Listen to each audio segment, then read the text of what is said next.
Oke, baik. Selamat pagi, siang, sore, dan malam, teman-teman semua. Jadi, kami dari kelompok 6 ini izin mempresentasikan terkait TSP menggunakan Branch and Bound. Itu. Untuk selanjutnya, anggota kami sendiri, ini bisa teman-teman lihat di layar, kami berjumlahkan 5 orang. Nah, untuk penjelasan awal itu terkait definisi dasar dari Branch and Bound.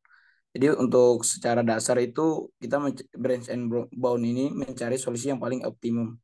Jadi untuk definisinya sendiri itu merupakan metode algoritma yang digunakan dalam optimasi kombinatorial, yaitu mencari solusi optimum di antara semua kemungkinan solusi yang mungkin. Itu.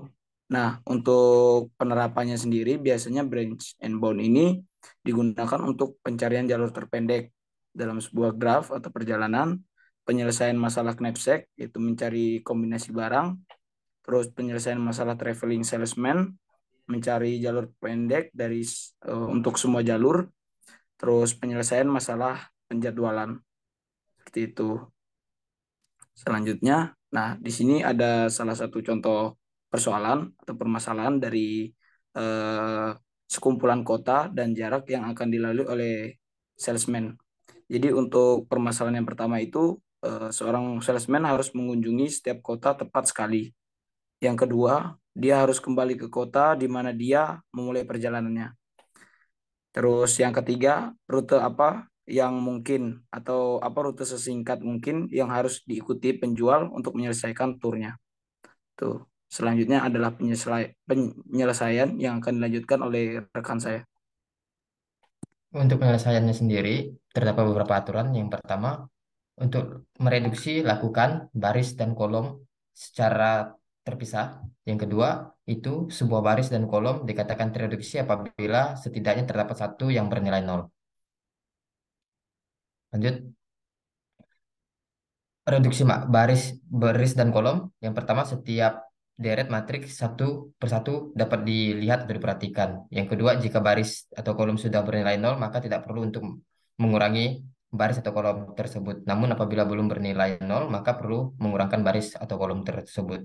Yang ketiga, pilih elemen dengan nilai terkecil pada baris atau kolom. Dan yang keempat, kurangi elemen tersebut dari setiap elemen pada baris dan kolom. Nah, untuk baris ke satu itu elemen terkecilnya 4. Jadi kita melakukan pengurangan setiap elemen baris dengan nilai 4. Sedangkan untuk yang baris kedua nilai terkecilnya 5. Jadi kita lakukan setiap pengurangan setiap baris itu dengan 5. Begitu juga begitu juga dengan yang tiga, nilai terkecilnya 6. Jadi kita kurangi semua elemen baris dengan 6. Yang keempat itu nilai terkecilnya 2. Jadi kita kurangi setiap elemen baris itu dengan 2. Sedangkan untuk kolom sendiri, untuk kolom satu, kolom 2 dan kolom 4 itu sudah bernilai nol, jadi tidak perlu melakukan pengurangan. Sedangkan untuk kolom kedua, itu nilai terkecilnya, maaf maksudnya untuk kolom ketiga itu nilai terkecilnya satu, jadi kita kurangi untuk setiap elemen dengan nilai satu pada setiap kolom. Nah, ketika sudah melakukan reduksi matriks, maka kita menghitung not satu dengan menambahkan semua elemen pengurangan, yaitu 4 ditambah 5 ditambah 6 ditambah 2 dan ditambah satu, jadi hasilnya 18.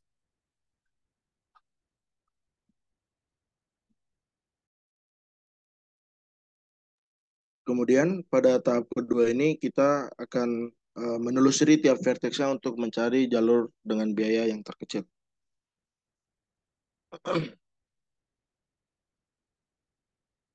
Nah, yang pertama kita akan menelusuri jalur A ke B. Di sini perlu diperhatikan bahwa dari matriks reduksi langkah pertama, yaitu matriks A ke B bernilai 0. Kemudian kita akan mengatur baris A ini menjadi infinity dan kolom B juga menjadi infinity. Kemudian kita juga akan mengatur baris MBA-nya menjadi infinity.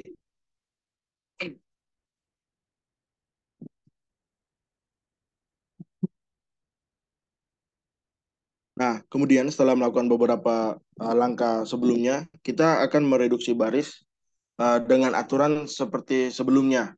Di sini pada baris pertama, kita tidak perlu melakukan pengurangan atau reduksi karena sudah bernilai infinity. Kemudian pada baris 2, kita akan mengurangi angka 13 ini dengan dirinya sendiri atau 13. Sehingga di sini pada hasilnya dapat dilihat bahwa bernilai 0. Nah, pada baris 3 dan 4, kita tidak perlu mengurangi dengan apapun karena di dalamnya atau di baris 3 dan baris 4 sudah terdapat angka 0. Sehingga hasil reduksinya menjadi 13. Nah, untuk reduksi kolom dengan aturan seperti sebelumnya, pada kolom pertama kita akan mengurangi dengan 5 karena di sini nilai terkecilnya dari di kolom pertama yaitu 5 sehingga menjadi 0. Kemudian pada kolom 2 kita tidak dapat mengurangi apapun karena sudah bernilai infinity. Dan pada kolom 3 dan 4 kita tidak perlu mengurangi dengan nilai apapun karena di kolom 3 dan 4 sudah terdapat angka 0. Sehingga hasil reduksi kolomnya tersendiri adalah 3. Di sini kita akan menghitung reduksi baris dan kolomnya untuk jalur A ke B dengan perhitungan kos 1 atau kos sebelumnya ditambah dengan jumlah reduksi tiap elemen ditambah dengan matriks AB-nya sehingga menjadi 18 ditambah 13 tambah 3 ditambah dengan 0 sehingga total untuk jalur A ke B menjadi 36. Untuk tahap kedua yaitu tahap jalur A ke C, langkah-langkahnya sama tapi perlu diperhatikan bahwa pada sebelumnya melalui jalur A ke B yang perlu diubah ke infinity merupakan baris A dan kolom B. Sedangkan di sini karena melalui jalur A ke C, maka baris A dan kolom C yang diubah ke infinity. Sebelumnya lagi, di sini kita mengubah menjadi infinity karena kita mengantisipasi supaya jangan sampai ada jalur yang sudah kita lewati dan kita lewati lagi. Supaya jangan ada pendobelan jalur yang perlu dilewatkan. Kemudian nantinya di jalur MCA-nya kita juga mengubah menjadi infinity. Sehingga hasilnya terdapat pada gambar di bawah ini.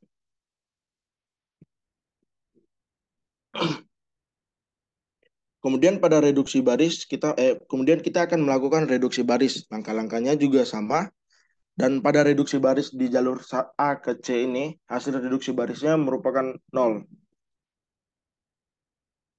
Dan untuk reduksi kolomnya sendiri, di sini langkahnya juga sama dan hasil reduksi kolomnya juga 0 untuk jalur ini.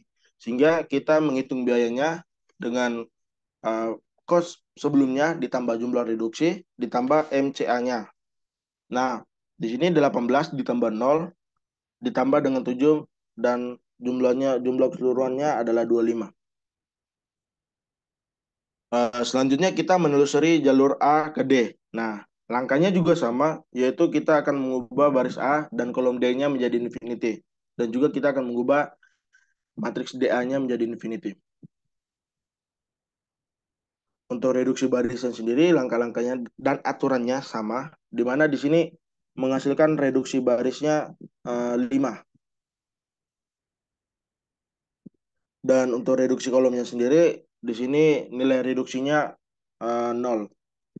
Dan untuk kos atau biayanya, di sini kos pertama atau kos sebelumnya ditambah dengan jumlah reduksi ditambah dengan matriks AD, di mana hasilnya 18 ditambah 5 ditambah 0 ditambah dengan 3 sehingga berjumlah 26. Nah, dari penelusuran 3 jalur sebelumnya, kita akhirnya mendapatkan bahwa dari jalur A ke B menghasilkan kos 36, dari jalur A ke C menghasilkan kos 25, dan dari jalur A ke D menghasilkan kos 26. Di sini kita akan melalui kos A ke C karena memiliki jumlah kos yang lebih kecil daripada dua jalur yang lainnya.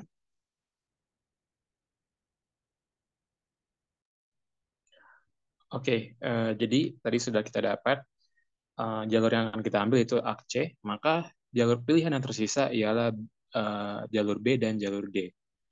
Oke, untuk tahap 3 ini yang kita pakai menggunakan matriks reduksi yang dari tahap 2, jadi tetap sama, yaitu jalur A ke C dengan nilai kos 25. Selanjutnya, nah, yang pertama kita terlebih dahulu menelusuri jalur A ke C lalu ke D. Ke B, sorry. Yang pertama, sama aturannya dengan sebelum-sebelumnya, di mana kita perlu mengubah terlebih dahulu baris dan kolom ke infinity. Di sini kasusnya yaitu kita mengubah baris C dan kolom B ke infinity, kemudian titik C, B juga ke infinity, karena kita tidak ingin ada keterbalikan, begitu. Karena ini sudah kita lalui, kemudian B ke A juga kita ubah ke infinity, karena tadi yang seperti dijelaskan, kita tidak ingin nanti ada jalur dari B ke A lagi, padahal kita belum menelusuri jalur D.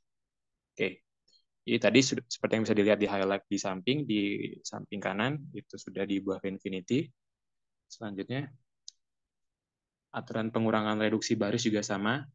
Di sini untuk baris yang bisa dikurangi ada dua, yaitu baris 2 dan baris 4, di mana baris 2 dikurangi dengan nilai 13, kemudian baris 4 dikurangi dengan nilai 8. Sehingga pengurangan kolom juga sama. Ini tidak ada yang bisa dikurangi. Untuk kolom 1 dan 4 juga tidak dikurangi karena dia sudah memiliki nilai 0. Selanjutnya, ya, lanjutnya kita mencari cost-nya. Nah, tadi rumusnya yaitu cos 3 node AC ditambah dengan jumlah elemen reduksi dan ditambah dengan titik jarak C ke B. Maka penjumlahannya itu 25 ditambah tadi kita mengurangi 13 dan 8, maka 25 ditambah 13 tambah 8. Kemudian jarak dari C ke B itu infinity. Oleh karena itu nilai hasilnya itu infinity. Selanjutnya, tadi setelah kita menelusuri jalur A ke C ke B, selanjutnya kita menelusuri jalur yang lain yaitu ke jalur D. Sama dengan ACB, kita menggunakan matriks reduksi dari tahap 2 yaitu yang AC dengan cos 25. Nah, untuk ACD juga sama, kita mengubah terlebih dahulu ke infinity untuk baris. Namun di sini baris yang kita ubah ke infinity itu baris C dan kolom D, seperti yang di-highlight di gambar sebelah kanan. Itu juga dengan titik D, A, kita ubah ke infinity juga, karena kita masih belum selesai menelusuri jalur baris, maka kita ingin memotong jalur dari D ke A. Lanjut. Oke, untuk pengurangan barisnya, di ACD ini kita tidak ada mengurangi baris, tidak, karena yang pertama itu ada infinity dan juga sudah ada nilai 0, maka tidak ada lagi yang bisa dikurangi. Selanjutnya, itu juga dengan pengurangan kolom, tidak ada lagi yang perlu dikurangi. Next. Sehingga cost-nya itu ialah cost node 3 ditambah dengan jumlah elemen reduksi ditambah dengan jarak C ke D. Dengan hasil cost node 6 yaitu sama dengan 25. Sehingga didapat dua matriks reduksi untuk jalur ACB dan juga jalur ACD. Di mana di sini kalau kita perhatikan, ternyata jalur ACD ini memiliki nilai lebih kecil dibandingkan dengan jalur ACB, yaitu 25 banding infinity. Maka kita akan memilih jalur terkecil, yakni jalur ACD.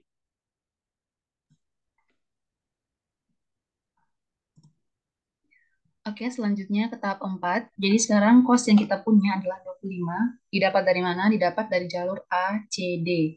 Nah, selanjutnya kita ke vertex B, yang mana merupakan satu-satunya tujuan akhir dari TSP ini. Matriks yang kita gunakan adalah matriks hasil dari reduksi matriks di langkah sebelumnya dengan biaya cost 6, 25. Lalu di sini dari matriks reduksi sebelumnya, kita melihat bahwa M baris D kolom B bernilai 0. Lalu kita mengatur baris D dan kolom B ke infinity. Gunanya untuk apa? Sudah dijelaskan oleh teman saya sebelumnya. Lalu kita mengatur MBA ke infinity. Jadi di sini nolnya ini akan diubah ke infinity. Nah, hasil matriksnya adalah seperti berikut, di mana semua baris dan kolomnya sudah bernilai infinity, sehingga saat kita melakukan reduksi matriks, kita tidak dapat melakukan pengurangan baris maupun pengurangan kolom. Sehingga perhitungan biayanya adalah biaya sebelumnya ditambah dengan jumlah elemen reduksi ditambah dengan MDB yang sebelumnya juga 0. Jadi 25 ditambah 0 ditambah 0 sama dengan 25. Sehingga jalur optimal adalah A ke C, ke D, ke B, lalu kembali ke A dengan biaya jalur optimal sebesar 25 unit. Nah, di sini ada state space yang telah kami buat, yang mana yang pertama ini merupakan matriks inisial stage-nya. Lalu di sini ada 3 percabangan, yang mana dari matriks A ini kita ke B, kita ke C, dan kita ke D. Untuk ke B, cos-nya 36, lalu ke C 25, ke D 26. Kita memilih yang paling kecil cos-nya 25, yakni ke C. Lalu dari C ini kita ada 2 pilihan, ada 2 cabang, mau ke B atau ke D. Ke B nilai cos-nya infinity, terus ke D nilai cos-nya 25, sehingga kita memilih untuk ke D. Lalu dari D ini kita hanya punya satu vertex lagi, yaitu ke B, dan B ini bernilai 25 cos-nya. Sehingga jalur optimalnya lagi-lagi adalah dari A ke C, ke D, ke B, lalu kembali ke A, dengan biaya jalur optimal sebesar 25 unit. Jadi kesimpulan yang bisa diambil adalah, dalam menyelesaikan persoalan TSP dengan menggunakan branch and bound, dilakukan dengan mereduksi tiap matriks. Reduksi matriks dilakukan dengan pengurangan baris dan pengurangan kolom secara terpisah, di mana baris atau kolom dikatakan berkurang jika berisi setidaknya satu entry 0 di dalamnya. Kita melakukan hal yang sama untuk semua vertex, kemudian kita memilih vertex atau jalur mana yang memiliki cost terendah. Sekian presentasi TSP dari kelompok kami. Terima kasih.